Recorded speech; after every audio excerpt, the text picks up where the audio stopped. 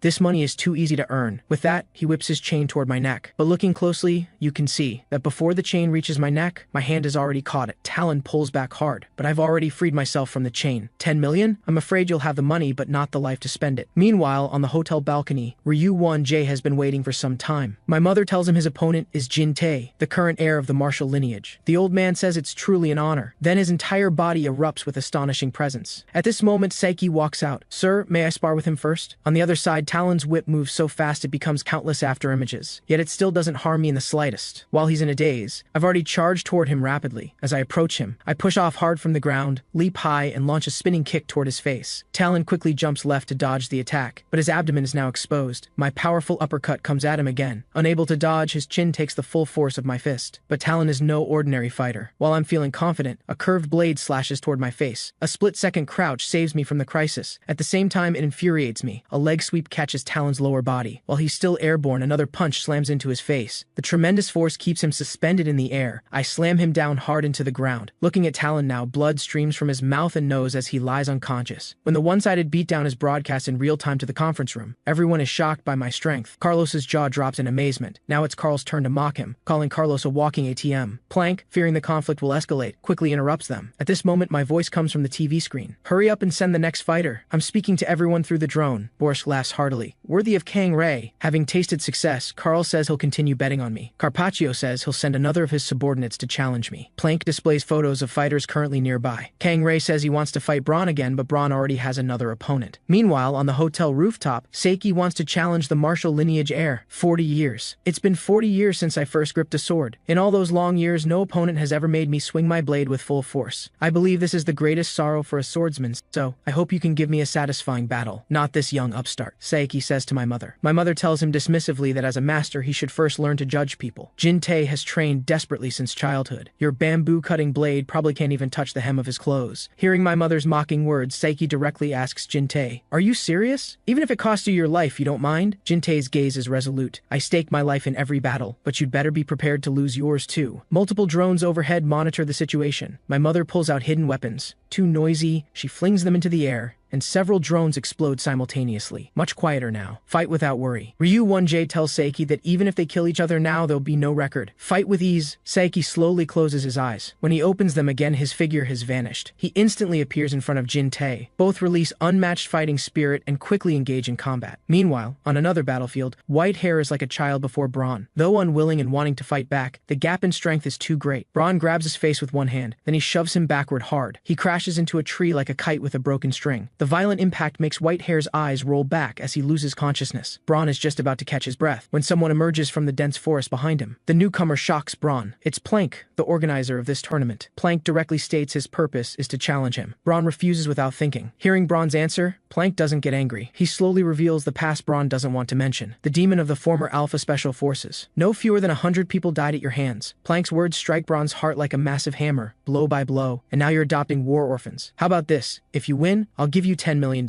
Even if you lose, you'll get $300,000 as an appearance fee. Such conditions make it impossible for Braun to refuse. Braun's gaze turns cold. Then can I kill you? This makes Plank laugh heartily. Braun's mountain-like body charges rapidly toward Plank. On the other side, the rooftop match also begins. Seki quickly thrusts his sword toward Jin-tae. Jin-tae dodges the attack with a slight tilt of his head. Seki flips his wrist, and the blade slashes horizontally toward Jin-tae's neck. Jin-tae has to bend down to avoid it. Seki seizes the opportunity and lifts his knee toward Jin-tae. Jin-tae blocks it with his hands again. Just like that, every one of Seki's attacks is blocked by Jin-tae. My mother tells Wang Myeong-do that they'll be leaving tonight. Hearing this, Wang Myeong-do clenches his fists. If I switch places with Jin-tae, could I handle Seki as calmly as he does? After a long moment, he turns and leaves. Just as he exits the hotel, he sees the fight between Plank and Braun. Their brutal fist-to-fist combat is extremely fierce. Braun is clearly fighting with all his strength. In contrast, Plank appears remarkably relaxed. Wang Myeong-do stops watching their match and walks straight away. I wanted to become the strongest, but everyone here is stronger than me. This leaves him confused. It's like I've been climbing toward the peak of martial arts, only to find a group of people at the top completely out of reach. In his bewilderment, he walks to the outskirts. He happens to see me fighting a yellow-robed fighter. I land a heavy punch on the yellow-robed fighter's face. As the man staggers, another uppercut strikes his chin. The powerful force sends him flying backward. I step forward again and punch his abdomen. My fist leaves a deep imprint in his body. The yellow-robed fighter's body trembles uncontrollably. Then he collapses to the ground with a thud. Watching the match footage, Carpaccio holds his forehead. Carl, winning money again, laughs heartily. I urge them again. Next! Next! At this moment, the corner of my eye catches Wang Myeong-do nearby. I smile wickedly. You're here! On the other side, Lee Sung-ho returns to his room, seething with hatred. Looking at the phone beside him, he makes up his mind. He dials a number and tells the person on the other end to proceed with the plan. Looking at me on the TV screen, Lee Sung-ho's smile gradually becomes insane. But he doesn't know that phone call will be his death knell. At this moment, Wang Myeong-do and I face each other. He asks if I need to rest before fighting. I want this to be a fair fight. I laugh dismissively. When I'm fully rested, that won't be fair for you. You're really unlucky. Why challenge me at this exact moment? Right now is when my fighting spirit is at its peak. With that, my body shoots toward Wang Myeong-do like a cannonball. He calmly assumes a defensive stance. What surprises me is that he easily blocks all my attacks. These techniques are the same as my mother's and Jin-tae's. I charge forward again. Wang Myeong-do's hand quickly reaches for my face. I duck down to dodge the attack, then I gather all my strength into my fist. I thrust it viciously toward his chin. But something surprising happens again. My fist is actually caught by him. If this is all your strength amounts to, I'll be very disappointed. Hearing his words, I snort coldly. Wang Myeong-do continues, I trained desperately just to crush that arrogant attitude of yours. If you don't take this match seriously, I will kill you. The current match footage is being monitored in real time. Total outside bets have reached $2 billion. An assistant tells Donald that the funds are concentrated on my match with Wang Myeong-do, and we've already sent new drones to the hotel rooftop. Meanwhile, outside the H-Nation airport, Chief Kim and So Nam exit the airport. So Nam's mood is still very low. In a corner, someone monitors their every move. Lee Sung-ho sends him the command to act. Here, Wang Myeong-do and I are fighting intensely. Bong Sam and the others watch from the side. Myeong and Chu Song-jin are both worried. Only Bong Sam looks cheerful. Myeong says, the lady doesn't even know what's happening, yet our own people are fighting each other. Aren't you worried at all? But Bong Sam tells Myeong he doesn't understand. A fated duel is every man's dream. Thinking of this, Bong Sam murmurs, I also have such an opponent. I wonder how Jae-wasu is doing over there. Myeong says Bong Sam sounds like he's talking about a dead person. I heard he retired from the world. Bong Sam says Jae-wasu is doing quite well now. He married his high school teacher. His life is ordinary but happy now. While we're chatting, the situation on the field suddenly changes. Wang Myeong-do actually pushes me back with a palm strike. He even mocks that my strength is nothing special. His constant yapping irritates me to no end. You know why you can never beat me? Because we're not even on the same level. A tiger taking a nap still won't let a rabid dog bite it. Since you're asking for death, I'll grant your wish. Kang Rae, you think I'm a pushover? I don't care about Wang Myeong-do's inner thoughts. A heavy punch lands squarely on his face. The tremendous force sends him flying backward. He digs his feet into the ground hard to stabilize himself. I charge at him again. I sidestep to dodge his powerful right hook, spotting the opening in his abdomen. A fierce punch sinks deep into his belly. The immense pain contorts Wang Myeong-do's face. His body can no longer hold up. His knees buckle, and he falls to the ground with a thud. Don't you understand? Besides strength, the key factor in victory is mindset. The battles you've experienced only determine winners. winners and losers. But the battles I've experienced since middle school have been matters of life and death. So every time, I stake my life in battle. That's the fundamental difference between you and me. You can't beat me. With that, I turn to leave. Wang Myongdu struggles to get up. It's not over yet. Seeing the incoming fist, I don't panic. I simply duck my head forward and easily dodge it. Then a backhand strike hits his face again. Do you really want to die? My expression turns cold. Wang Myongdu rapidly calculates the situation in his mind. Speed and strength are both disadvantages. Only my build is an advantage. So he immediately crouches and wraps his arms around my waist. Then with a roar, he lifts me straight up, then slams me hard into the ground. This heavy slam knocks the wind out of me. Wang Myongdu seizes the opportunity and mounts me. His fists rain down on me like a storm. I'm also staking my life to defeat you. Wang Myongdo's expression becomes manic. I have to protect my head with both hands,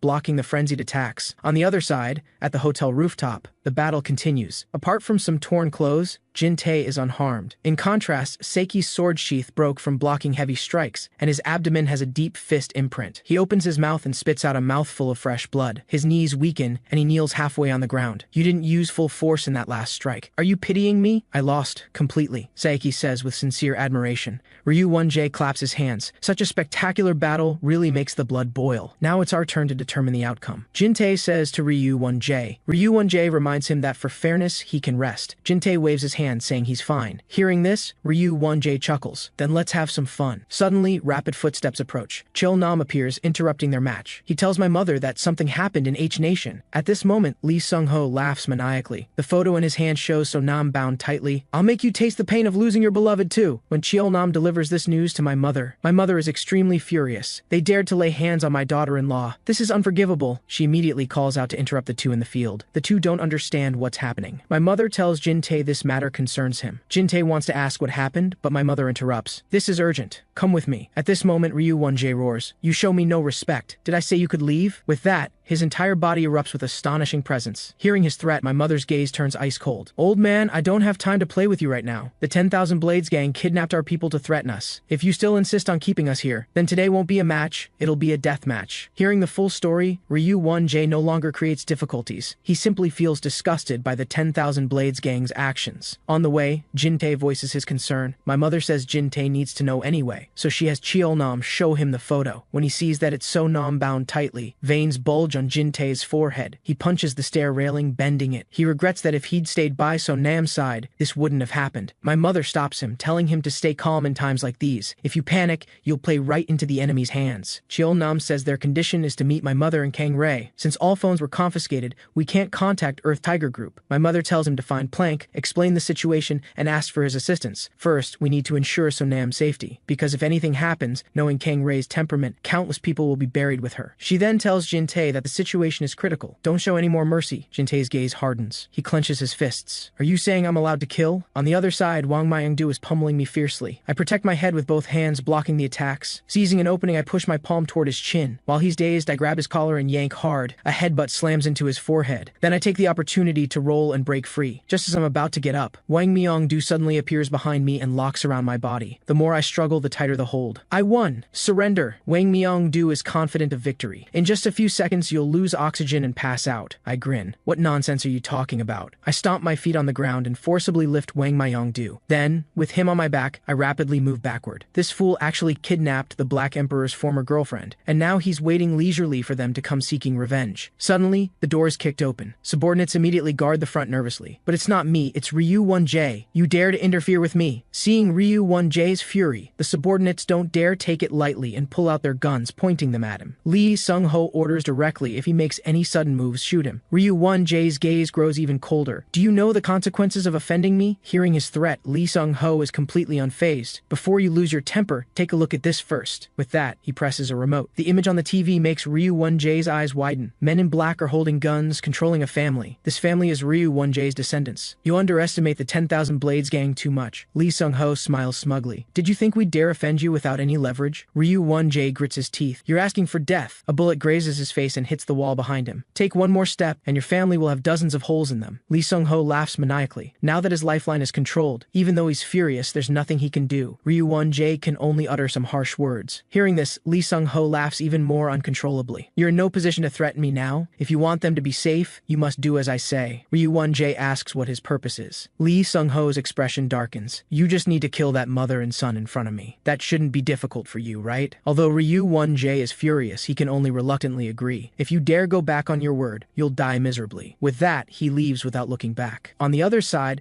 when I hear that So-nam is in trouble, I instantly fly into a rage. My mother slaps me across the face to calm me down. She tells me that if I act rashly, So-nam will die. I don't know what to do now either. My mother tells me that from now on, I must listen to her completely. Can you guarantee So-nam will be safe? I ask, clenching my fists. My mother only tells me she'll do her best. On the other side, a military transport flies through the air. The cabin is filled with fully armed men. Danny tells everyone, 8 hours until we reach the destination. Are you punks ready? Everyone cheers in response. Danny tells everyone another explosive piece of news. This operation will earn us hundreds of millions of dollars. Terry says that besides the forces on the island, reinforcements will come from outside. Are we confident? Danny tells him not to worry and begins deploying the combat plan. When the plane reaches 10,000 meters above the island, we'll begin the parachute drop. Then we'll attack the communications room on the 13th floor from the rooftop. Reynolds' team's objective is to destroy the northern outpost and satellite antenna. We'll completely isolate this island, capture everyone else as hostages. If anyone resists, kill them without mercy.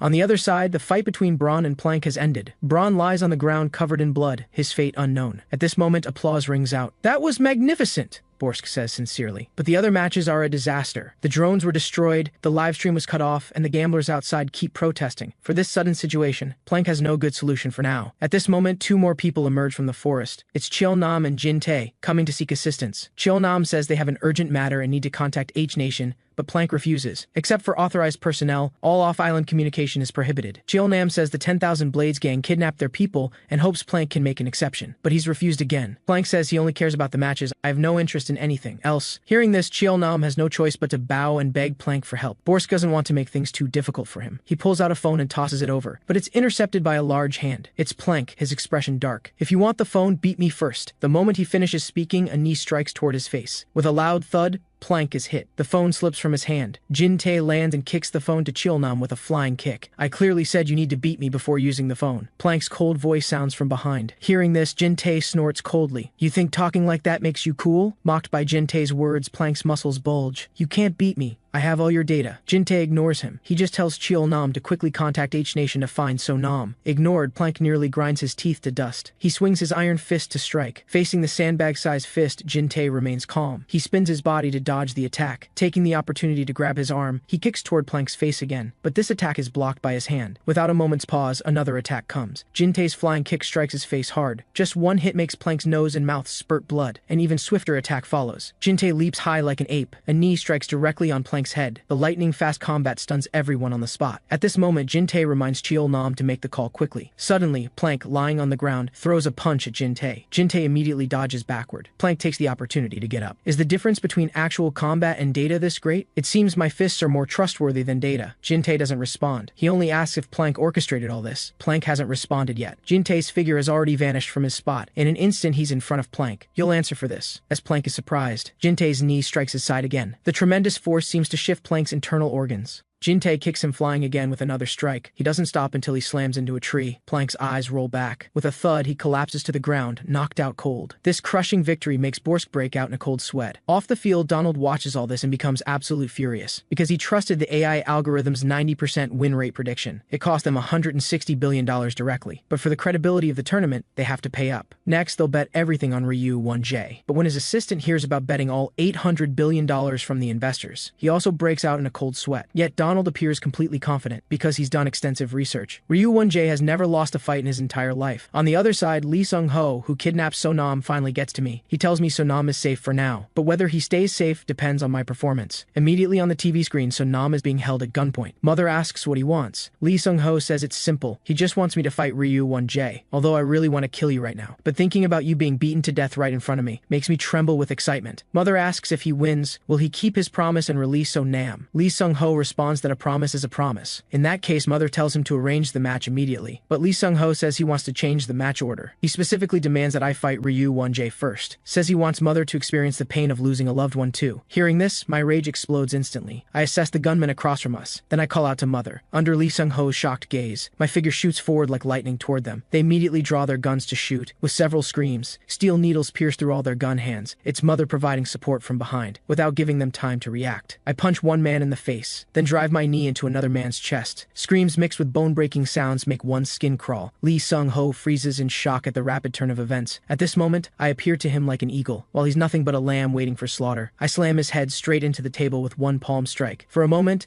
the man with the goatee on the video screen doesn't know what to do. Lee Sung-ho endures the pain and prepares to give him orders. I don't give him a chance to speak. I punch him straight in the mouth. Tears, snot, and blood flow freely. He's still mumbling something. I swing my fist and land several more punches. Now his men react, drawing their weapons and shouting at me to release their young master. Suddenly, a figure appears silently behind them. A cold flash, and two sprays of blood blossom in the air. Lee Sung-ho under my fist has already fallen unconscious. I show his pathetic state directly to Goatee. We're both gambling. I'm betting he can't bear the consequences of the 10,000 Blades gang losing Lee Sung-ho. He's betting I'll give up everything for So-nam. After a brief standoff, he shoots So-nam in the leg. So-nam, bound tightly, can only let out painful whimpers. Goatee tells me to release him, or the next shot goes to the head. I respond by dangling one of Lee Sung-ho's hands over the edge of the table. I raise my fist and smash down on his arm. A teeth-grinding, bone-breaking sound rings out. Lee Sung-ho's arm is brutally broken. The intense pain jolts him awake from unconsciousness. Goatee quickly shouts for me to stop and points his gun at So-nam's head. I glance at the screen and pull out one of Mother's steel needles, then press down on Lee Sung-ho's head. Without any hesitation, I drive the needle toward the back of his skull. This scene nearly gives Goatee a heart attack. Suddenly, Mother grabs my hand mid-strike. Mother tells Goatee if he doesn't release So-nam, she'll let go. At this moment, the needle has already penetrated half a centimeter into the skin. Goatee looks at me, this madman who seems capable of anything. After a moment's consideration, with a clang, he throws down his gun, then gasps heavily, "Young master, I'm sorry. You're the last bloodline of the 10,000 Blades gang. I must preserve your life no matter what." On the other side, a plane sits by the beach. Everyone is waiting for Mother and me. Wang Myung-do looks back and says he wants to go back, but Myung scolds him harshly. "What nonsense are you spouting now? It's because of you that others are in danger. Just stay near the plane as I told you." Bong Sam says he also wants to stay by the boss's side, but he's here because of the lady's orders. Chu Song-jin comforts him, so Nam's safety is the priority right now. At this moment, in a hotel room, Graves is being held with his hands cuffed. Calculating the time, it should be soon. Should I do something?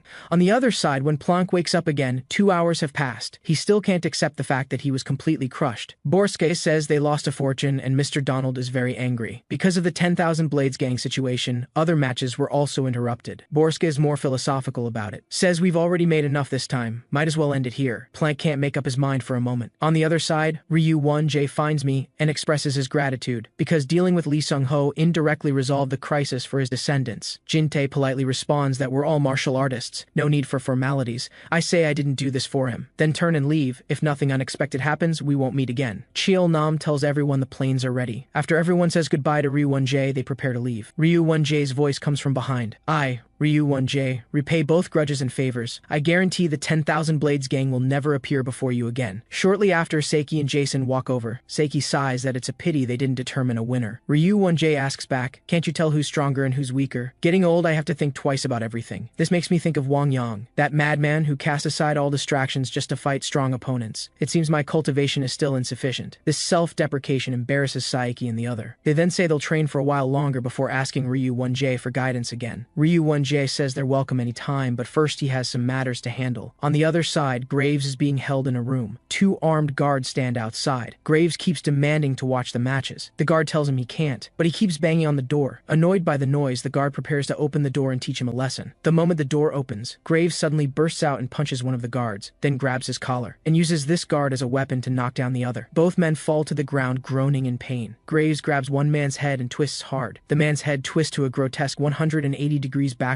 Graves then calmly unlocks his handcuffs, flexes his wrists, picks up the gun from the ground, and fires several more rounds into the 2 men already unconscious on the ground. Looking at the red-hot barrel, he shows a twisted smile. At this moment, Donald, watching the surveillance, is helpless, just when he's at a loss. A scene appears on the screen that makes his eyes widen. It's Graves, gun in hand, killing his way through. Donald quickly orders his assistant to prepare emergency contact. Not sure what he's thinking, he suddenly takes back what he just said. "Let's wait and see for now." Here, Graves returns to his room, gets the internal satellite phone. "Danny, you guys almost here. On the other side, we also drive to the plane. Everyone is happy to see us safe and sound. Bong Sam is especially delighted like a 300-pound child. Mother looks up and spots a huge transport plane in the sky. At this very moment, several figures jump from the plane. My call interrupts Mother's train of thought. Whatever, let's go home. Mother catches up to me. A huge boom sounds behind us. Looks like there's going to be a new crisis. These guys are rapidly approaching the communications base. As they get close, they drop several bombs. Moments later, the base turns into a sea of flames. All this signals something big is about to happen. Mother quickly calls everyone to leave this dangerous place. Everyone immediately rushes toward the plane, confirming everyone is aboard. Mother orders the pilot to take off immediately, facing the journey home. Everyone has different feelings. As the engine roars to life, the plane is ready for takeoff. Just then, a transport plane flies head-on toward us, and it lands right in the way, blocking the takeoff runway. We don't understand their intentions. The transport plane opens its cargo hold. Danny asks Graves via satellite phone about the plane situation. Hearing this, Graves smiles. Bring them all back to me. And right now, he's in the control center. Kneeling before him are Donald and his assistant. Donald is indeed the mastermind behind it all and someone who's seen big scenes. He says calmly and confidently they can cooperate, both getting what they want. Graves is intrigued and asks if he knows what he wants. Suddenly, Carlos and others burst in and see this scene. All of them are powerful figures. When have they ever had guns pointed at their heads? Do you know who I am? Carlos is about to explode. Carl sees the situation is wrong and tugs at his arm. But Carlos doesn't appreciate it. One phone call and my men will all be here in half an hour. Before he finishes speaking, several gunshots ring out. Blood sprays from Carlos's body. Such decisive killing makes everyone's hearts skip a beat. Graves, now in killing mode, becomes more excited. Anyone else have something to say? Carl mutters a curse and prepares to pull out the gun from his jacket. But the scene on the surveillance makes him stop. It's a group of mercenaries slaughtering the island's security forces. At this moment, Donald asks Graves what exactly he wants. Everything is negotiable. Graves just stares at him quietly, his eyes full of mockery. In just 10 minutes, the mercenaries take control of the entire island. Plank is also forced to walk to the conference hall. The moment he opens the door, the scene inside makes his eyes widen. All the other fighters have already been detained here, and Graves sits on the steps smoking a cigar. Through the puffing smoke, no one can see his expression or know what he wants. Plank breaks the silence and asks why he's doing this. Graves sighs and says they shouldn't have offended him. Plank says you're the one who lost in the match, but Graves keeps murmuring that he didn't lose. He gradually descends into madness. He happens to see Braun in the crowd. Without warning, he shoots through Braun's leg. The tough guy Braun doesn't make a sound. Graves walks forward with a chuckle, raises the gun butt and smashes it toward his head. After several blows, Braun falls unconscious to the ground. Heads really hard, didn't crack even after all that smashing. Then he points at Braun lying on the ground and laughs loudly. See that? That's what losing looks like. But where's that Eastern kid? On the other side, the mercenaries' guns all point at us. Mother and Chil Nam discuss how to break through. Suddenly they open fire, shooting directly at the windshield. This is their warning. If we don't listen and get off the plane,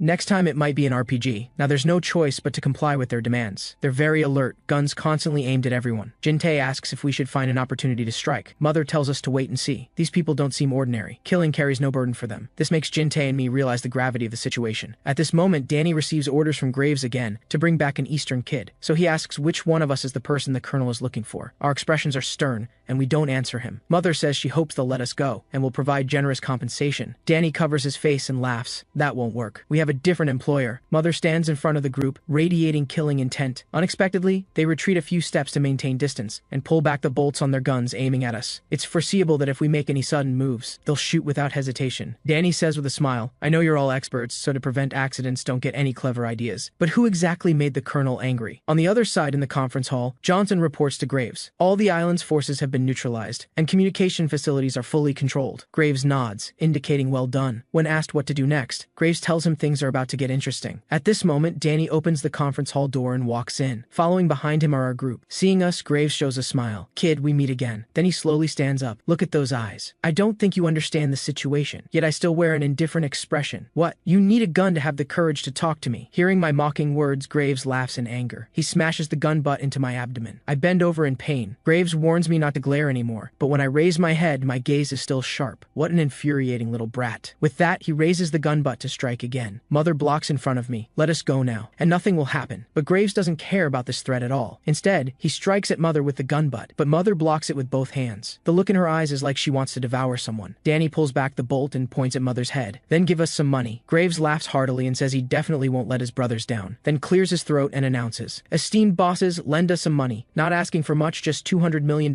each. As soon as he says this, everyone is shocked. Borsk doesn't understand what he means. Graves explains this is everyone's ransom. Bill voices his concern. Even if we give the money, there's no guarantee they'll release us. Graves raises his gun and tells them they have no choice. At this moment, Donald says there's no cash here and the network is down, so there's no way to transfer money. Carpaccio takes the opportunity to say once they return to safety, they can transfer the money. Their little schemes seem to have been anticipated. Johnson pushes up his glasses and walks in front of everyone. In front of him is a satellite computer. It can connect to banks all over the world. Without sufficient preparation, they wouldn't have blown up the communications facilities. It seems these people planned this incident long ago. Danny suggests keeping these wealthy backers and killing everyone else. At this moment, Donald proposes an idea that shocks everyone: to continue the tournament, which would give Danny double the money. Faced with such a tempting offer, Danny is clearly moved. Plank doesn't understand Donald's intention. Donald tells him to shut up. If they stop now, they'll all go bankrupt. Only by restarting the tournament is there a glimmer of hope. On our side, Mother is constantly observing the situation. There are 12 gunmen inside, and about 5 or 6 more patrolling outside. Even if we break through by force, it will cause heavy casualties. Currently, there's no solution. So she orders Mayong to find a way to create chaos from outside, then disperse the forces inside. Receiving the order, Mayong somehow pulls out a steel needle and breaks the binding rope in one go. Mother comforts her not to push herself. Safety first. Seeing this, Bong Sam also wants to contribute, saying he'll go through fire and water for the lady. Suddenly his cheek is poked by Ryu 1J's bamboo hat. Ryu 1J says this old man also wants to do his part. Everyone exchanges glances. We're counting on you then. On one side, Donald says as long as the tournament restarts, billions of dollars will come in. Hearing this number, Danny shows a greedy smile. Then there's no need to waste time. Let's get started. At this moment, Johnson raises an objection, says greed will doom us. These people are all powerful figures. If we don't plan to kill them all to eliminate all threats, we'll be hunted for life. If we let them escape, they just need to spend money to hire assassins, and that'll be enough trouble for us. Better to take the money we can get now and leave immediately. Danny hesitates at this moment. A pair of large hands rest on his shoulders. Graves says let the tournament begin. After brief consideration, Danny walks toward everyone and announces, we've decided to restart the tournament. Whoever gets first place, I'll give them a chance to live. As soon as he says this, the hall erupts. The Afro guy thinks a tournament under these circumstances is unreasonable, and he has no confidence he can get first place. Before he finishes, a gunshot rings out. The Afro guy no longer has a chance to speak. Anyone else have a different opinion? This silences everyone. Afterward, everyone is taken to the hotel rooftop. At this time, drones circle overhead as usual. A person walks over. It's Danny with a smug face. He points at Wang Myung-do and me. You two prepare for the next match. The winner gets to survive. Regarding his proposal, I look at him like he's an idiot. Seeing I'm unmoved, Danny points his gun at me. Do you have some objection? I directly mock Danny. Without a gun, you're nothing. This reckless remark throws Danny off. He presses the gun directly against my forehead. A headshot is different from shooting the body. Watching his finger tighten on the trigger, a call interrupts Danny. It's Graves with a grinning face. This kid is mine. You can't kill him. My expression darkens. Looks like you haven't been beaten enough. Before Graves can speak, Danny backhands me across the face. You really think I'm joking? Then tells Graves to find someone else. Today, I must kill this arrogant bastard. Faced with the furious Danny, Graves sighs helplessly. Just as I'm about to get my head blown off, Wang Myung-do speaks up. Get up. Let's settle this between us. I scoff at his words. Rather than fighting like animals in a cage, I'd rather die right now. Unexpectedly, before I finish speaking, I'm sent flying. It's Wang Myung-do tackling me, driving me backward. He doesn't stop until he pins me against the wall. I don't want to die yet. This desperate cry to live stirs everyone. Graves even claps in approval. Those who don't want to die should struggle like dogs. Wang Myung-do pins me against the wall and says quietly, defeat me and survive, because you're stronger than me, and if you die here, I'll have no face to see the lady in Sonam. Hearing his words, I snort coldly, and kick Wang Myung-do away. What nonsense are you talking about? Wang Myung-do closes in again with several attacks, all of which I dodge. I catch his powerful back fist with one hand. I roar at him to stop, then walk straight past Wang Myung-do to face Danny directly. He asks why I suddenly stopped. I tell him, fists aren't meant to be thrown randomly. They should only be swung when you must fight. He doesn't understand what I mean. I tell him to stop insulting me and just give me a quick death. This absurd request shocks not just Danny, but everyone present. But looking at my expression, they know I'm not joking. At this moment, in an H-Nation hospital, Chief Prosecutor Kim expresses gratitude to Earth Tiger Group for rescuing Sonam. The Earth Tiger executive says they only delivered Sonam to the hospital. The one who truly saved him is the boss in M-Nation. If you want to thank someone, thank him. At this moment, a phone suddenly rings. Opening the phone, they discover the tournament has restarted. This greatly surprises everyone, because according to the plan, boss and everyone should be on their way home. They try to contact the M-Nation side and find all communications have been cut. The live feed on the phone shows the conversation between Danny and me. This sudden turn of events leaves everyone at a loss. Chief Prosecutor Kim says he'll call to ask about the M-Nation situation. At the hotel, the repeated provocations turn Danny's gaze cold. He raises his hand and fires fires 2 shots into the air. The drone in the air is shot down directly. Then he aims the gun at my head. This way there'll be no evidence of murder. Just as he's about to pull the trigger, a pair of large hands rest on Danny's shoulders. I said this kid is my prey. Graves laughs maniacally, while Danny and I are still in this standoff. On the other side, Ryu 1J quietly tells Mother he'll handle those 5 men over there. Mother instructs Myung to guard the 2 exits. The rest will be handled by Jin Tae, and Mother will be the vanguard. Seeing everyone assigned, Bong Sam anxiously asks about himself. Mother tells him just to protect me well. Bong Sam gladly accepts the order. On the other side, Graves says if I want to die, he'll take care of it. I don't care about this defeated opponent at all. Graves pulls out 2 guns and places them by my ears. For an annoying brat like you, this is a brand new method. With that, he fires 2 shots next to my ears. The 2 gunshots directly cause my ears to ring. Graves laughs even more uncontrollably, then swings a fist at my face. Suddenly, a steel needle flies toward Graves' neck. Unable to dodge, the needle pierces directly into him. A spray of blood erupts. Before Danny can be shocked, he also faces a steel needle attack. This is Mother's surprise assault. Danny raises his arm to block this deadly strike. Mother has already seized the opportunity to leap in. The guards at high positions quickly aim their guns at Mother. Suddenly, countless thin lines fly from somewhere, binding several men tightly. It's Ryu 1J's fishing line attack. The fishing line cuts through bodies like blades. The 2 guards at the door also notice the sudden change. Just as they raise their guns, Myung has already reached them and flicks steel needles forward, then rushes forward at high speed. While one needle pierces through one man's throat, Myung stabs at the other with a needle in hand. Other guards rush toward Myung with guns. Jin Tae kicks one man flying like a ghost. 2 men just become alert. Jin Tae strikes another's jaw with a palm. The last one doesn't have time to panic before being kicked in the neck, casually taking down 3 men. Danny is still watching the situation on Jin Tae's side. Mother has already silently appeared before him. By the time he realizes it's too late to defend, Mother strikes his jaw, and Mother still holds a steel needle. She releases it gracefully, then raises her knee to strike the needle under Danny's jaw. The impact drives the needle straight out through the back of his skull. Danny now lies motionless on the ground. Mother's decisive killing shocks even me. Suddenly, Mother shouts for me to be careful, because several mercenaries appear behind Myung, and due to the ringing in my ears, I don't hear Mother's warning at all. At this moment, Myung also has multiple wounds on her body, and I still stand frozen, making no reaction. Mother tries to move forward, but it's too late. When I turn around, I see a scene that will haunt me forever. Sprays of blood burst in the air. Jin Tae reacts and rushes toward the door at high speed, leaps and kicks the iron door. With a clang, the door is kicked shut, blocking the attacker's line of sight. Turning back, he finds Myung's body covered with many wounds, but fortunately, all avoided fatal injuries. Both suddenly remember me and turn back in shock. A figure stands in front of me. The recent burst of gunfire has also left many injured, but I don't care about any of this. I only care about the person in front of me. I want to call out, but find I can't say anything. Bong Sam's not-so-tall figure stands before me like a giant tower. His chest is covered with countless gunshot wounds, yet his face shows no pain, still maintaining a smile. Before I can stand up, Bong Sam crashes to the ground. My mournful cry echoes through the area. On the other side, Braun picks up a gun and approaches Jin Tae, tells Jin Tae to leave this to him. Hearing this, Jin Tae runs toward Bong Sam like a madman. At this moment, Graves clutches his bleeding neck, struggling on the ground. Braun looks at him coldly, his eyes erupting with intense killing intent. On the other side, the mercenaries blocked behind the door gather together. Now Johnson has become the highest commander here. He asks what happened on the rooftop. When he hears they were completely wiped out, he's greatly shocked, angry that Danny didn't listen to advice, which led to this. His subordinate asks what to do now. Johnson pushes up his glasses and says ominously, "If you don't want to be hunted for life, kill everyone here. There's only one exit here. Order everyone to guard here and kill on sight." Here Carl is also analyzing the consequences. Carlos's death will enrage the forces in his country. If they can't give a satisfactory explanation, things will become very troublesome. Then he bends down to pick up a gun from the ground and aims it at Graves lying on the ground. Although I don't want to kill you this simply, but having a gun pointed at my head earlier, I can't swallow this anger. Just as he's about to pull the trigger, a pair of hands stops him. It's Mother who rushed over. "This man's life is reserved for my son," Mother says coldly, then walks toward Plank and warns him to take responsibility for this. With that, she punches Plank in the abdomen. The powerful force sends him staggering backward. He falls to his knees, coughing blood continuously. Looking up, Mother walks toward him again. "The pain my son has suffered, you will answer for it," Mother announces like the Grim Reaper. On the other side, Bong Sam lies motionless in my arms. The blood flowing out gradually turns cold, reminding me I've lost him.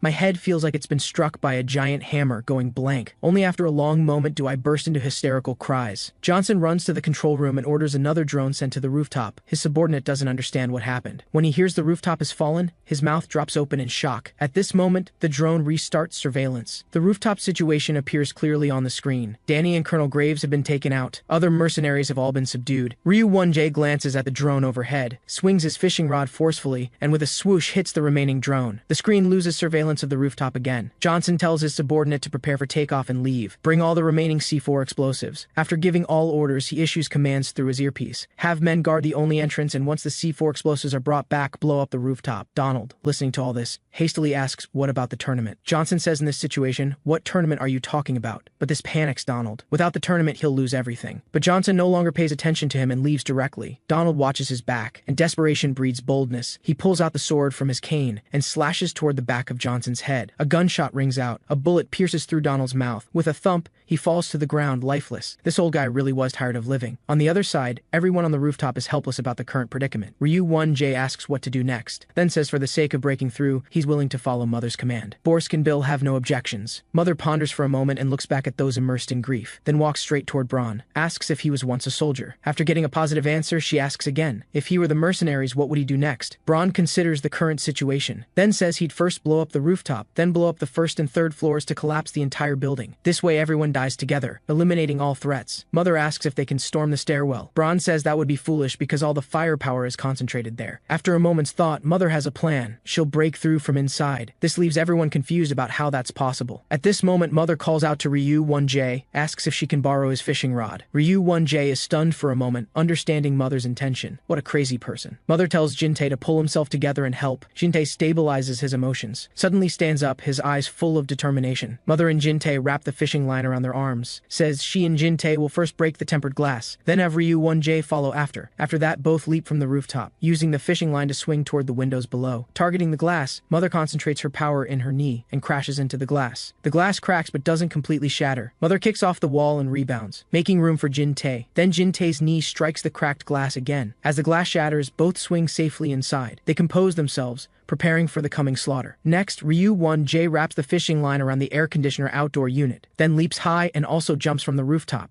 But I'm still immersed in the pain of losing Bong Sam. Chu Seong-jin and the others don't know how to comfort me. I gently lay Bong Sam's body flat, then I stagger to my feet and walk toward Graves in the distance. Graves clutches his bleeding neck desperately, looking at my dark gaze, but his body can't move. I stare at him with a blank expression. Then I reach out and grab his hair, completely ignoring everyone's shocked looks. I drag Graves' body to the side. No matter how he struggles, it's useless. I emotionlessly order Braun in front of me to move aside. Cheol-nam, afraid I'll do something rash, calls out loudly. Although Braun feels sorry for my loss, the area ahead is extremely dangerous. Just as he's about to say more, he sees my dark gaze and swallows his words. He clearly senses that standing in this man's way right now would get him torn to shreds. I drag Graves past Braun toward the stairwell. The stairwell door crashes open. The mercenaries guarding here are shocked. They raise their weapons and unleash a barrage of gunfire. After emptying their magazines, the scene before them makes everyone break into cold sweat. Because of the attack, Graves has been riddled with bullets. Before anyone can react, I emerge from behind Graves. I fling his body aside, hurling it at a mercenary. Then my body charges at the other two like a cheetah. Just as they raise their guns, my knee is already in one man's face. Then I brace against the stair railing. My body spins toward the red-haired man. A kick directly breaks his neck. His body falls limply downward. The remaining mercenary freezes in terror. Before he can react, his life ends. The man knocked down by Graves struggles to push the corpse away. I punch straight into his cheek, caving it in. Just one punch shatters his head. After clearing the stairwell, Boss's wife and the others arrive. They're utterly shocked by the scene. My face shows no emotion whatsoever, terrifyingly calm. Meanwhile, Johnson drives while calling the stairwell guards on his walkie-talkie. Getting no response, he knows the worst has happened. Rushing to the plane, he encounters the man with the C4 explosives. He tells him to take off immediately and get out of here. The man is confused until he hears they've been wiped out, breaking into cold sweat. Fortunately, Johnson says they've got the money. In the control room, everyone sees Donald's corpse. Everyone grinds their teeth in anger. Bill says through gritted teeth, "These scum, they better pray I don't find them, or I'll make them regret being born." On the rooftop, everyone surrounds Bong Sam in silence. The transport plane in the sky flies away. I stare blankly at the sky. Boss's wife wants to comfort me. I tell her not to say anything, that I'm fine. Boss's wife is silent for a moment. Let's go home. Bong Sam, once lively and lovable, is now just a black and white photo hanging in the memorial hall. Countless people mourn his loss. I sit expressionless below the memorial hall. While Jae-Woo beside me is already sobbing. 3 people stand at a beach. Behind them, over 1,000 people watch from afar. Jae-Woo hands me the urn. Bong Sam would have wanted the boss to do this. Hearing this, I extend my trembling hands. But the moment I touch it, I pull pull back like lightning. I steady my emotions and firmly take the urn this time. I open the urn and grasp a handful of ashes. Opening my hand, the ashes scatter with the sea breeze, taking people's sorrow away with them. From this day on, Bong Sam is no more. I do all this mechanically, but after scattering the ashes, I can no longer hold back my tears. Meanwhile, at the hospital, Jin-tae and Chu Sung-jin ask So-nam how she's recovering. Jin-tae apologizes, saying he should have stayed by her side. So-nam reassures him that she's fine now, and it was her own choice, not Jin-tae's fault. Chu Sung-jin also says it's good that everyone's okay. So-nam asks about Wang Myung-do's whereabouts. Chu Sung-jin tells her he got into trouble and was taken by boss's wife for intensive training. Jin-tae tells So-nam that I've also returned safely. This is probably what So-nam cares about most. Jin-tae then asks So-nam to visit Kang-rae if possible, because this is his most painful time. Hearing this, So-nam nervously asks what happened. Jin-tae doesn't answer, only saying he plans to take a leave from school for intensive training. So-nam keeps asking, but Jin-tae only tells her to take care before leaving. Chu Sung-jin holds his head. They always leave the hard words to him. Then he says quietly that Bong Sam is dead. He took a bullet protecting Kang-rae inside an orphanage. Jae-woo tells me that he and Bong Sam have always been grateful to me. Thanks to me, he met his current wife and could do what he wanted. He and Bong Sam grew up here since childhood. When you bought this place and trusted it to me and Bong Sam, we were so shocked. We used to fight all the time as kids. Jae-woo continues recounting the past. I'm sorry, I apologize heavily. If it weren't for me, nothing would have happened to him. Seeing me sink into deep self-blame, Jae-woo immediately interrupts. It's not like that. Bong Sam was the happiest person when I chose to retire. Bong Sam always said the boss's everything was more important than his life. He never wronged anyone in his life. Dying for the boss, he died a worthy death. So you don't need to blame yourself. Please live according to Bong Sam's wishes. Because the boss is the strongest man in the world. That's why he followed you wholeheartedly. I can no longer hold back my tears. After a while, I wipe away my tears and straighten my clothes. Bong Sam, I will become the world's strongest. It's been 6 months since Bong Sam left me. During this time, Cheol-nam kept asking me to return and take over Earth Tiger Group. But that's no longer what I want. I tell him I'm going abroad for a while and ask him not to tell boss's wife. Cheol-nam tries to persuade me, but I interrupt. I must fulfill my promise to Bong Sam. Inside a dojo in our nation, Jason and Seiki are sparring. Jason unleashes countless sword strikes in an instant, but Seiki dodges them all. The two are evenly matched. After a while, both sit on the ground drenched in sweat, resting. Jason says his speed is superior. Seiki acknowledges this. But there's one flaw. The power is insufficient. Just avoid vital points and counterattack to seriously injure Jason. Jason immediately objects to this assessment, but Seiki's next words silence him. How about we spar with real swords? Just then, an uninvited guest arrives at the dojo. Seeing who it is, both are shocked. Because it's Myung, who performed impressively in the island battle. Before they can ask why she's here, my figure appears behind them. Seeing it's me, they're even more confused about my intentions. I state simply and clearly that I want to challenge Seiki. Meanwhile, in the mountains, two figures are fighting. Every move Jin-tae makes targets boss's wife's vital points. Boss's wife is also fired up from the fight. She draws her flexible sword from her waist and slashes down, but Jin-tae catches it with both hands. The next moment, boss's wife flicks her wrist. The flexible sword segments into countless pieces. Her figure moves like a phantom behind Jin-tae. The attack has sealed off all of Jin-tae's escape routes. Jin-tae's body shrinks unnaturally, then springs back rapidly, dodging this fatal strike. Before boss's wife can react, Jin-tae advances with a skip step again. Boss's wife thrusts her sword forward to block while jumping back. Jin-tae then strikes directly at boss's wife's face with his palm, stopping 1 centimeter from her face, but the palm wind sends her hair flying. I win. Jin-tae withdraws his palm. Now I won't lose to anyone. Boss's wife smiles with satisfaction. Don't be careless. Ryu 1J is very strong, but Jin-tae confidently says he'll beat him too. At this moment, boss's wife's phone rings. It's Cheol-nam on the other end, talking about me going abroad, specifically emphasizing to keep it secret from the lady. Boss's wife ponders for a moment. Let him go. No one can stop Kang-rae right now. At the dojo, the streamer sets up cameras. Seiki has some objections to this. Don't you want to restore your reputation? I ask indifferently. Seiki murmurs. Losers have no honor to speak of. I died in battle that day, but you must have your reasons for doing this, so I'll oblige you. He assumes a sword-drawing stance. Are you ready? Jason on the side says the winner has to fight him too. I ignore him and face Seiki with full concentration. Seiki executes an Iaido/horizontally at me. A smile appears at the corner of my mouth. Bring it on. Just as his blade is about to reach me, I quickly duck. Before he can react, I swing a punch directly, hitting his jaw. Seiki staggers backward. I grab his collar and yank him toward me. Raising my knee, I strike his jaw again heavily. 2 consecutive hits have already made him lose his composure. He hastily swings his sword forward to interrupt my attack. I lean back to dodge the attack, while executing a scorpion kick toward him again. Seiki tries to retreat and escape, but I won't give him a chance to breathe. I advance again, grabbing his hair and turning him toward me.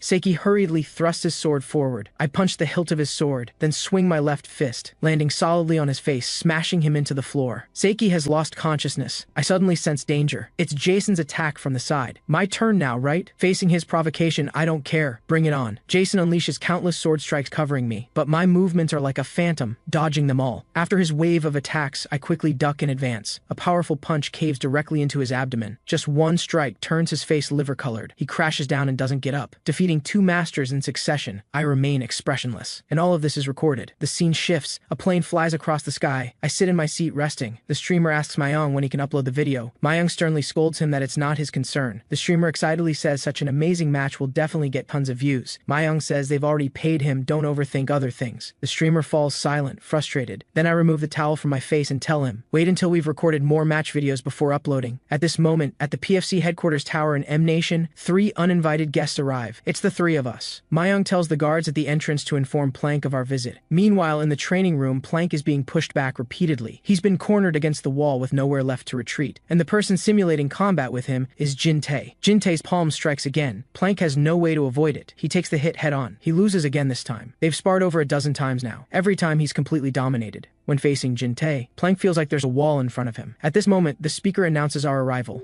Plank tells the guards to bring us to the training room on the 40th floor. The elevator rises and stops at the 40th floor. The elevator doors open. It's Plank and Borsk.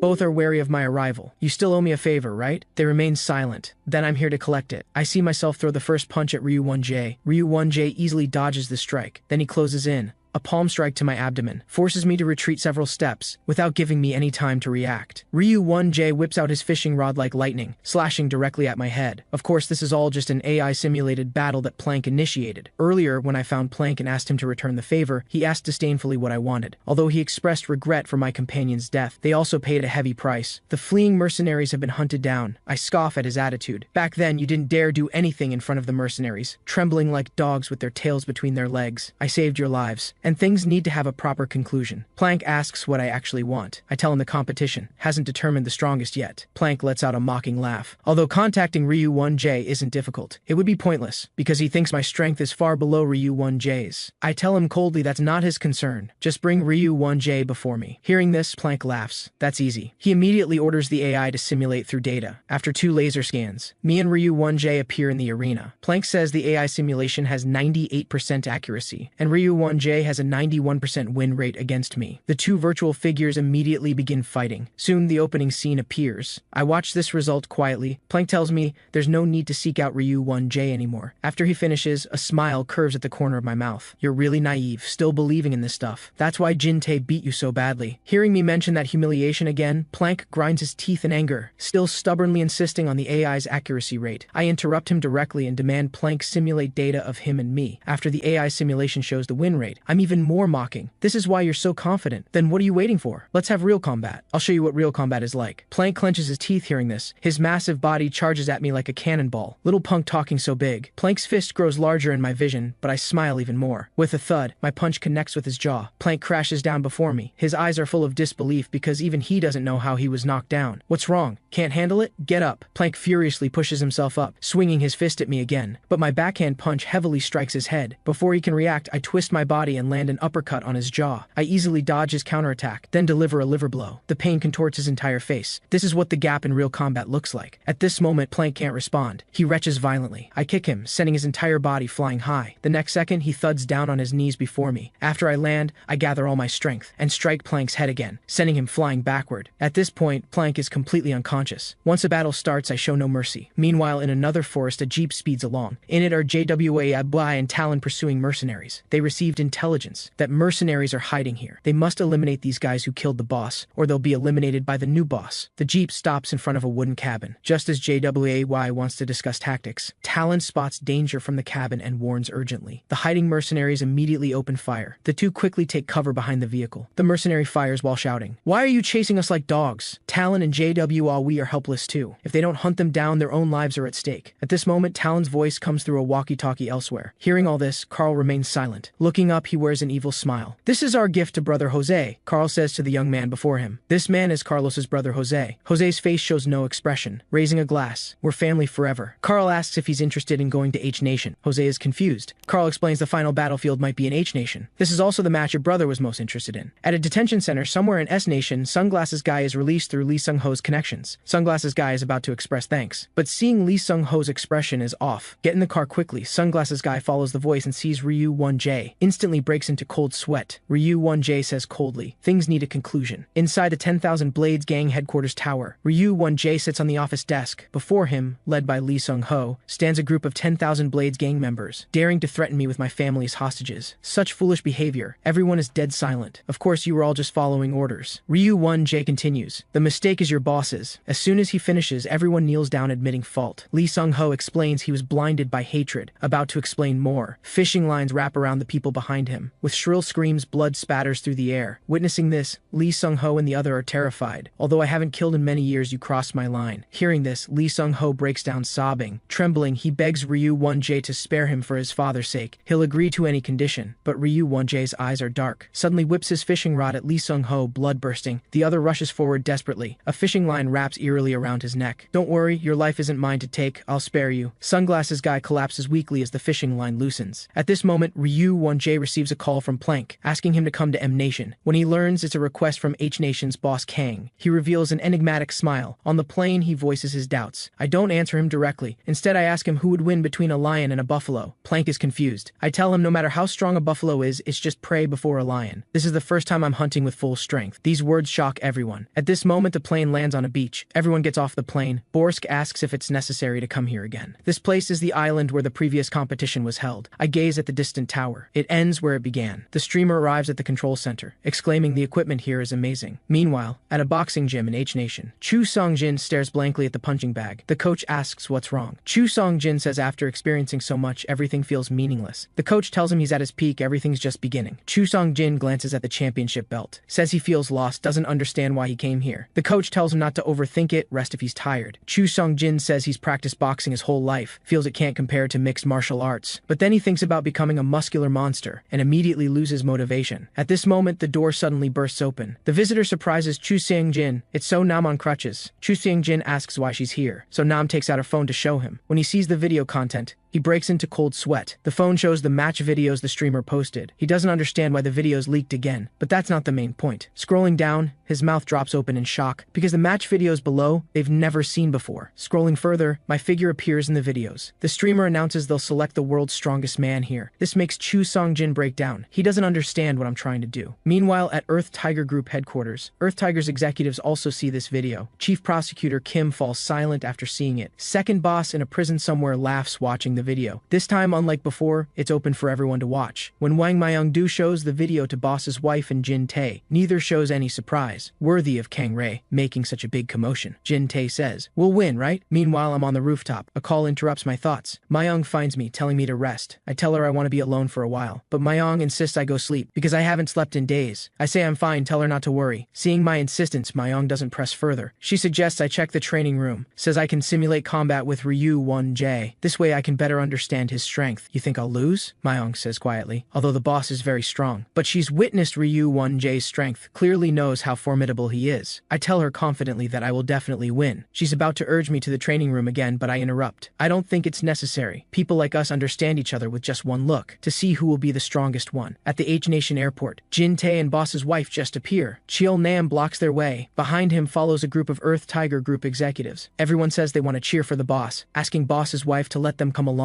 They've even bought tickets in advance. They all want to witness my climb to become the strongest. Boss's wife is silent for a moment, then walks straight toward the crowd. Let's go together then. At this moment, a call stops Jin Tae. Looking back, it's Chu Seung-jin, So Nam and others. Chu Seung-jin says helplessly that So Nam kept insisting on going to watch the match. So Nam's expression is determined, saying she must go. Chief Prosecutor Kim says I'm still on parole. The incident keeps spreading online. All he can do is pretend not to know. This is also repaying the favor for saving So Nam before. But I must return to the country immediately. Nam expresses thanks for this, so Nam anxiously waits for Jintae's response. Jintae scratches his head with a wry smile. How did he become the bad guy? On the island, I stare out the window blankly. The streamer rushes into the room excitedly, tells me the video views exceeded 100 million. Compared to his excitement, I just say oh indifferently. The streamer sees my cold reaction and is confused. He tells me the online comments are going crazy. Everyone's debating who's strongest among me, Jintae and Ryu 1J. I say coldly, I see. The streamer, feeling bored, prepares to leave. So who thinks I'm the strongest? I ask with interest. The streamer says that's exactly why they're arguing, because no one knows. Thank you for letting the world know about this match. My unexpected thanks leaves the streamer dumbfounded. I ignore him and continue talking to myself. Now it's time to fulfill the promise. The next day, 2 planes are parked on the beach. Carpaccio leads his group off the plane. This match won't be live streamed, so they have to come see it in person. On the other side, Carl's group also gets off their plane. A person wearing a conical hat appears in the shadows. It's this match's main character, Ryu 1J. Plank says now they just wait for the people from H Nation, then they can begin. Soon, a large plane flies across the sky. After landing smoothly on the beach, Boss's wife and everyone walk off the plane. Borsk has been waiting here for a while. After seeing everyone who came, Borsk voices his confusion. You said Earth Tiger Group executives would come. Why aren't they here? Boss's wife doesn't speak. 13 hours ago at the H Nation airport, before departure, Cheol Nam said he had some matters to handle. Boss's wife was confused. Cheol Nam pulls out a photo from his pocket. After seeing this person, Boss's wife trembles with rage, because this person is the mercenary leader Johnson. Cheol Nam says Bong Sam was his brother. This revenge must be taken. Earth Tiger executives, hearing there's a lead on Bong Sam's killer, are on high alert. Boss's wife asks how they can find this person. Cheol Nam turns to look at the person behind him. It seems Talon provided the lead. For Bong Sam and the boss, they'll mobilize all of Earth Tiger's forces. Boss's wife closes her eyes, silently approving their action.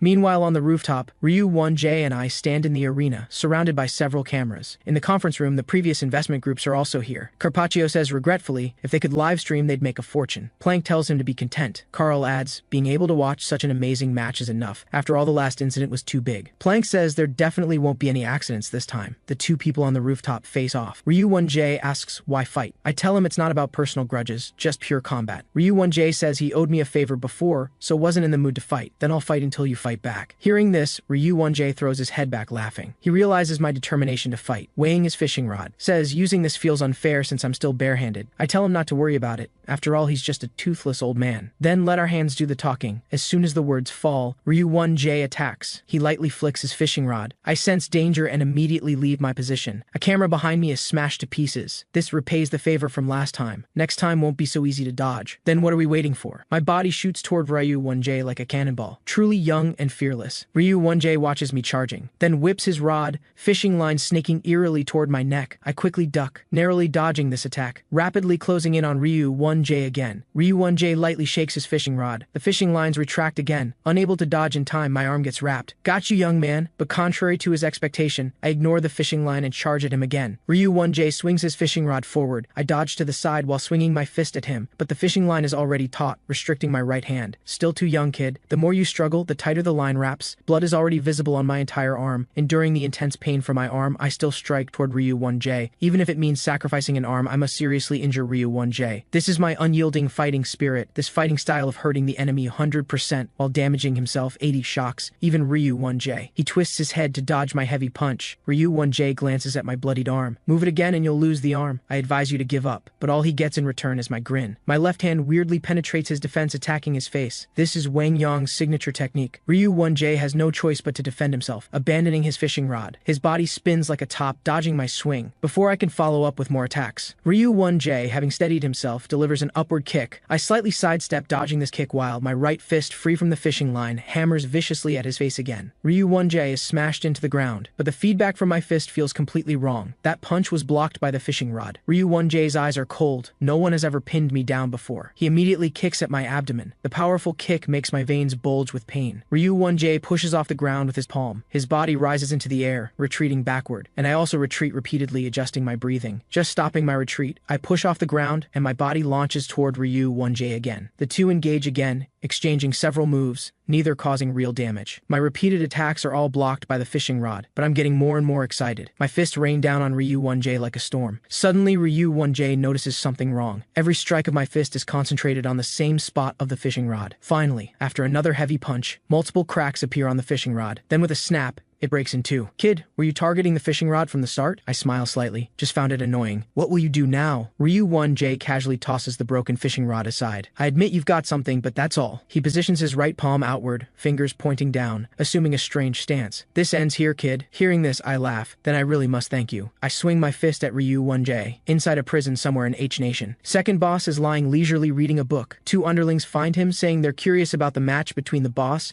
and Ryu 1J. Second boss tells them to relax. The warden will bring the video after the match ends. One of them says tremblingly that things don't seem that serious. The two underlings surround him, warning him not to talk nonsense. Second boss sighs, recalling the past. Before, when seeking Wang Yang to avenge Big Boss, he was struck down a cliff. When he woke up again, he found himself lying in bed wrapped in bandages. Second boss struggled to get out of bed when he pushed open the wooden door. An old man's figure strolled casually through the forest. This old man was Ryu 1J. During the time spent with him, second boss deeply understood Ryu 1J's terrifying power. Even the current Kang Rei would probably have a hard time defeating him. Plank and the others are completely captivated by this spectacular match. On the other side, Mayong and the others are anxiously watching the fight. So Nam looks at my injured arm. She turns away, unable to bear watching anymore. Everyone's faces show expressions of worry. Mayong lowers her head and apologizes to my mother, saying she couldn't stop me. My mother doesn't blame her at all. Who could possibly stop Kang Rei now? Jin-tae glances at the battle. He can't help but clench his fists. At this moment, Ryu 1J thrusts a palm strike toward me. It appears to target my left side, but the actual strike lands on the right. Fortunately, my athletic gifts are extraordinary,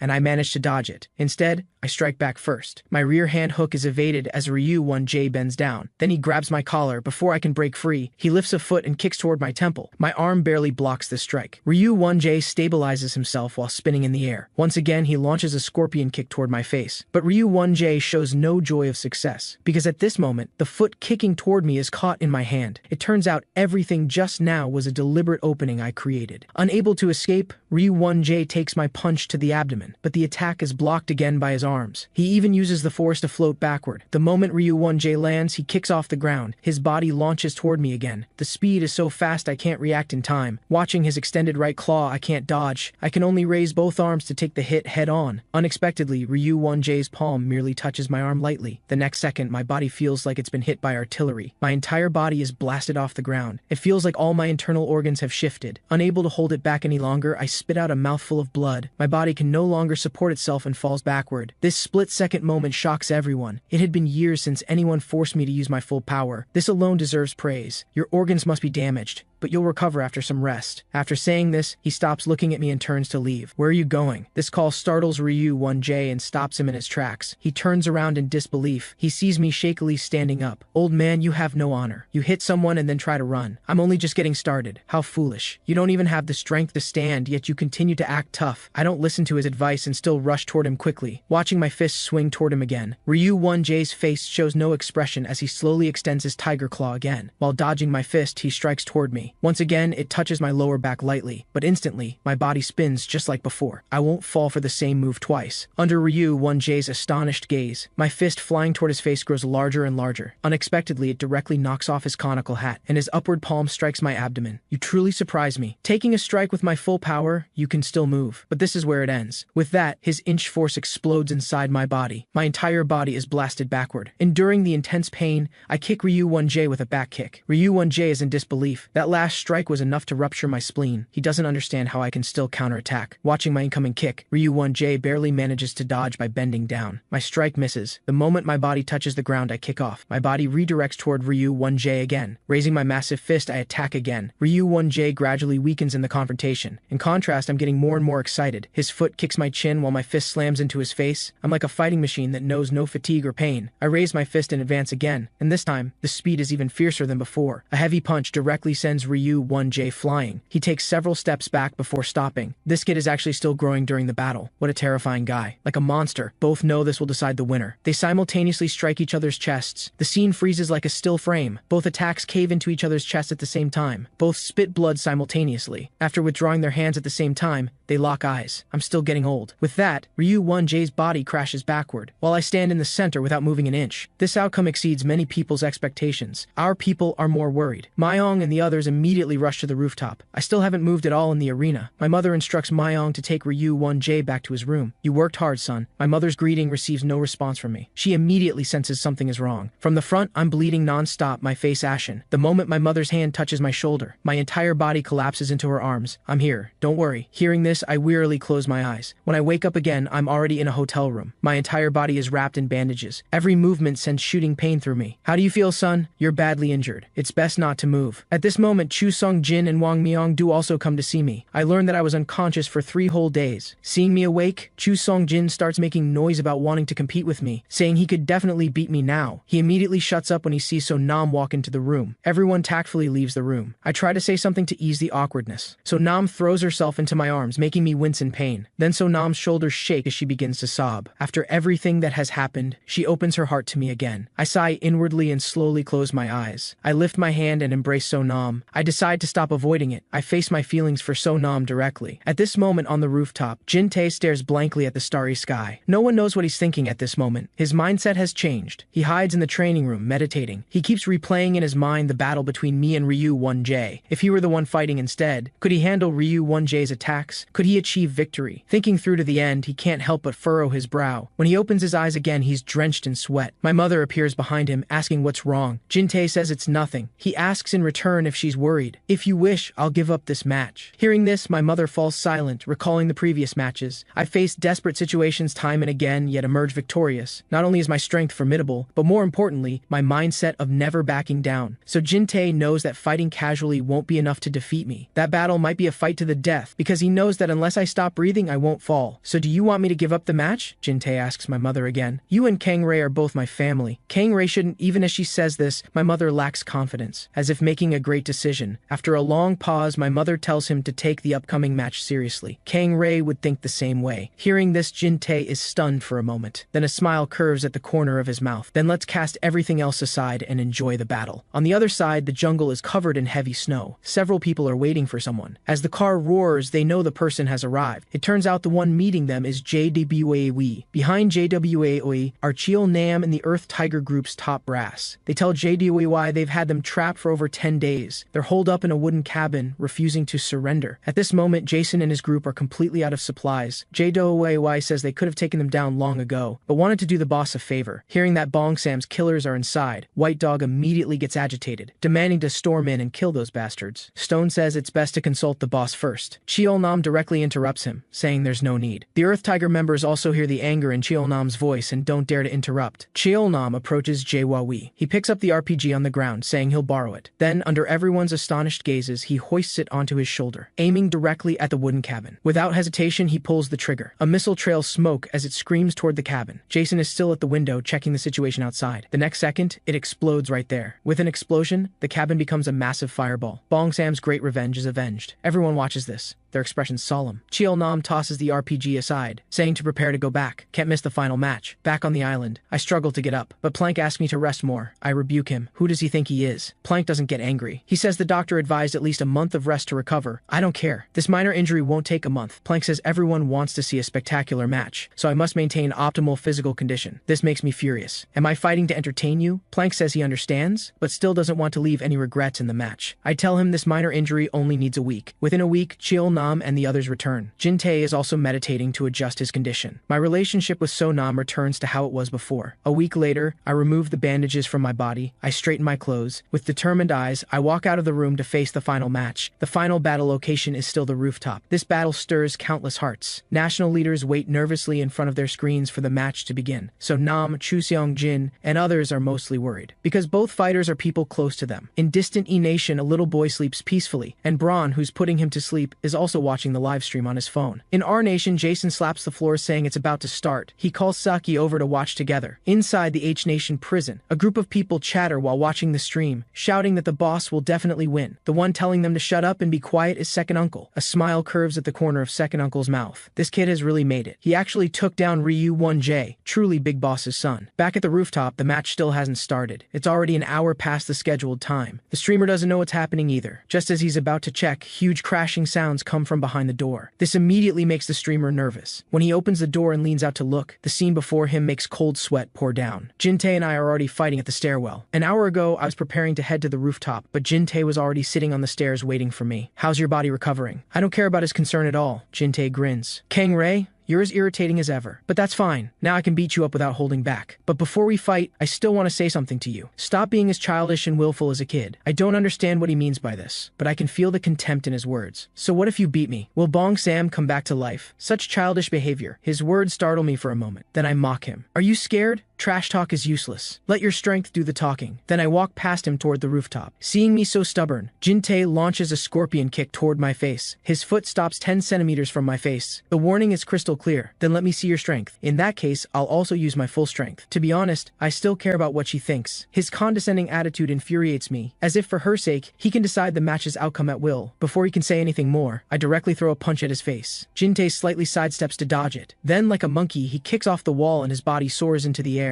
His hand pushes off the stair railing. His body lands steadily on the stairs. And you're even childishly broadcasting this globally. Do you want to stand above everyone and enjoy their worship? Would Bong Sam forgive you? This round of questions ignites nameless fury in my chest. I never noticed before how good you are at running your mouth. You can say whatever you want about me, but talk about Bong Sam? You're looking for death. What Bong Sam means to me, you know nothing. Carrying boundless rage, I throw a punch at Jin-tae. Jin-tae's palm strike is blocked by my arm, and my fist is caught in his hand. The two of us face off on the stairway. Both our expressions show we want to tear each other apart. Suddenly, Jin-tae lifts a foot and kicks toward my chin. I quickly bend backward, dodging the strike. Jin-tae's body spins a full circle in the air. Then he kicks toward me. I raise my arm to block. The powerful force still kicks me back repeatedly. No matter how gifted you are, your fighting habits can't be changed, Jin-tae says with a smile. It seems he studied my fighting style thoroughly. I've been underestimated. But do you think that's enough to win? I swing my fist at Jin-tae again, but he uses the railing's rebound. A kick lands on my face, but I also take the chance to grab his pant leg. Before he can make a move, I grab his pant leg and yank it backward hard. Jin-tae's entire body stumbles forward, taking advantage of his unsteady stance. I throw a punch at his chest. Even though his arms block the punch, the powerful force makes his arms ache. His entire body is blasted backward. Jin-tae glances at the door behind him. He immediately crashes through the door, hoping to temporarily evade my attack, but it doesn't go as he wishes. The footsteps behind him remind him I'm rapidly approaching. Looking up, he sees me sprinting down the stairs. The streamer watches this spectacular battle. He quickly picks up his phone and starts streaming. In an instant, all the big shots receive the live feed. Mayong and the others watch the stream with furrowed brows. Sonam watches all this, her body trembling uncontrollably. And we've already exchanged dozens of attacks. Jin-tae relies on his agile movements to dodge my attacks, then waits for opportunities to counterattack my openings. And I still use my relentless fighting style. Every punch is with all my strength. But this attacking method inevitably leaves more openings. Suddenly, Jin-tae changes his palm to a fist. His middle knuckle protrudes out. He lands continuous heavy strikes on my openings. Mists of blood rise in the air. Is this all you've got? Jin-tae taunts. These words undoubtedly ignite my fury. I throw another punch at him. As if he's already seen through my attack pattern, Jin-tae easily dodges it. He even turns back to continue taunting. Now you know the gap in our strength, right? My continuous attacks are dodged again. When I'm caught in a stiff moment, Jin-tae lifts his foot and kicks toward the back of my head. If this strike lands, it will be very dangerous. And watching all this, my mother remains calm. Who do you think will win? Mayong and Wang Mayong do remain silent. Or rather, who do you want to win? My mother turns and asks again. Wang Mayong-du murmurs, no matter who wins the match, I will become stronger. At this moment, inside a room, Jin-tae suddenly crashes through the door and flies in. His body takes several steps back before stopping. Jin-tae gasps for air. His expression is even more grim. Seeing your expression, are you finally getting serious? I advance toward him step by step. You should have gone all out from the start. Otherwise, you won't have any chance at all, bastard. The streamer rushes down with his phone. Just as he's about to enter the room, a chair comes flying at him. It grazes his body and smashes into the wall behind.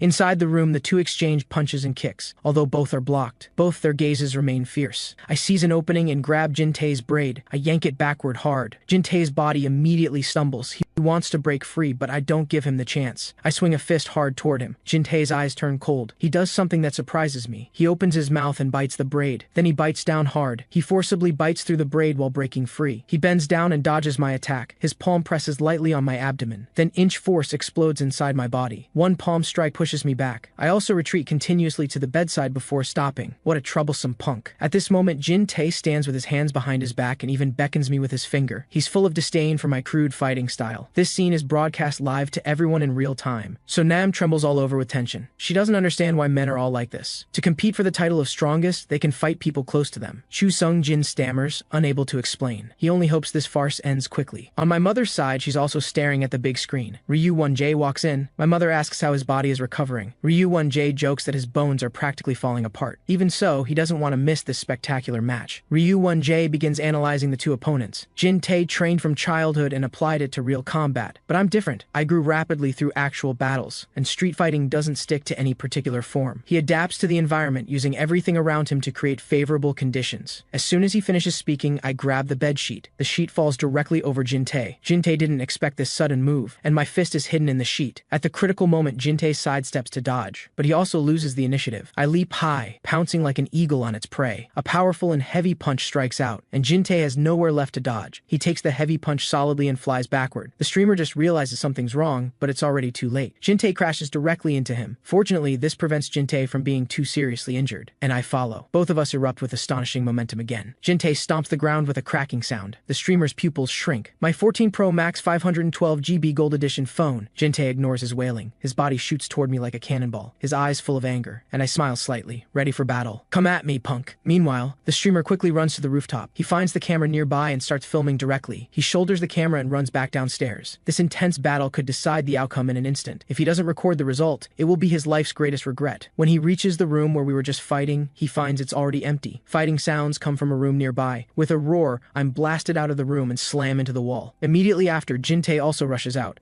A knee strike toward me hits nothing. Missing with one strike, he launches a spinning kick toward me, and at this moment I abandon defense and throw a punch at the same time. My fist caves into Jin-tae's chest. His foot also kicks me at the same time. I'm blasted into the wall again, and Jin-tae is also knocked back several steps. Neither of us pauses for a breath. We charge at each other again. While dodging my punch, Jin-tae launches another palm strike at me. It seems unavoidable. I can only raise my arm to take the hit, but Jin-tae's palm strangely passes through my arm, and suddenly grabs my neck. It's decided. Jin-tae's gaze is fierce. Then he twists his palm. Inch force explodes in my neck, passing through my body. My throat feels sweet. I spit out a mouthful of blood. My strength seems instantly drained. I collapse to my knees. Surrender, otherwise you will die, Jin-tae declares from above. I force myself to straighten up. Are you kidding me? I haven't even started yet. Seeing me so stubborn, Jin-tae lifts a foot. He viciously chops down toward my head. The powerful force makes my forehead slam hard into the ground. At this moment, I lie on the ground without moving. It's over. The streamer stammers from the side. Jin-tae is also exhausted, gasping heavily. You're really ruthless. The voice that comes again makes Jin-tae's blood run cold. After I straighten up again, Jin-tae quickly retreats backward,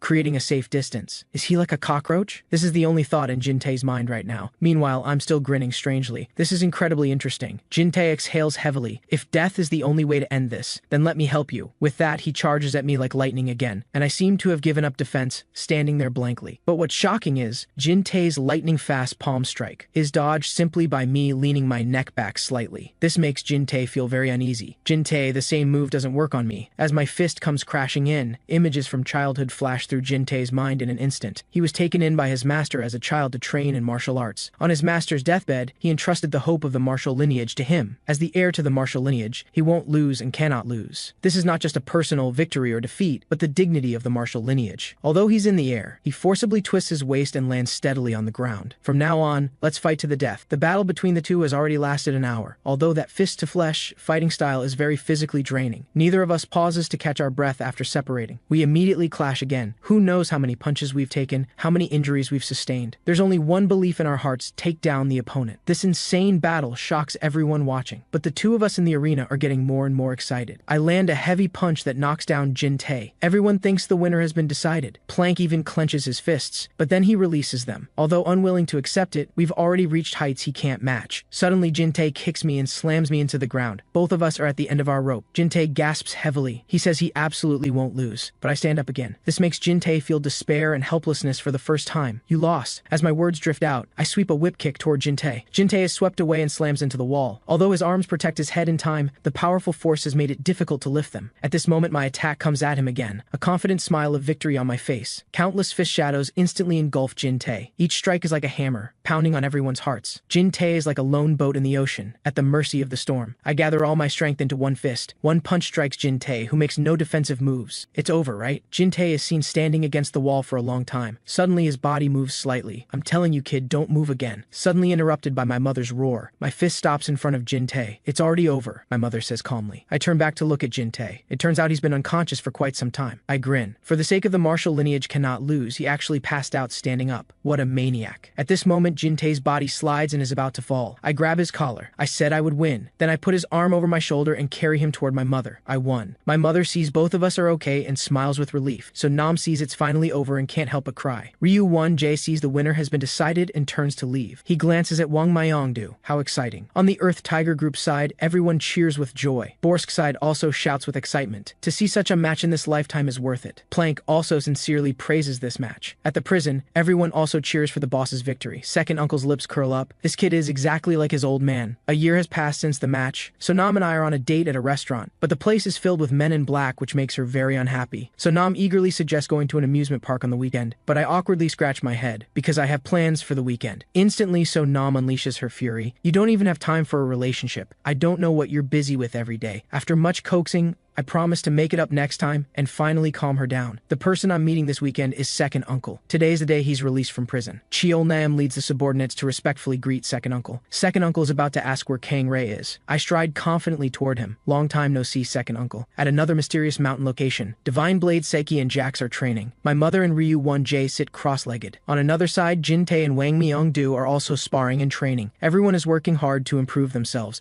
They're incredibly confident in the results of a year's training. Inside the Earth Tiger Group headquarters, I instruct Cheol Nam to cancel all of today's schedule, because important guests are visiting today, and at this moment Jin Tae, Ryu 1J, and the others are downstairs. You're here, my defeated opponents. This time I will still win.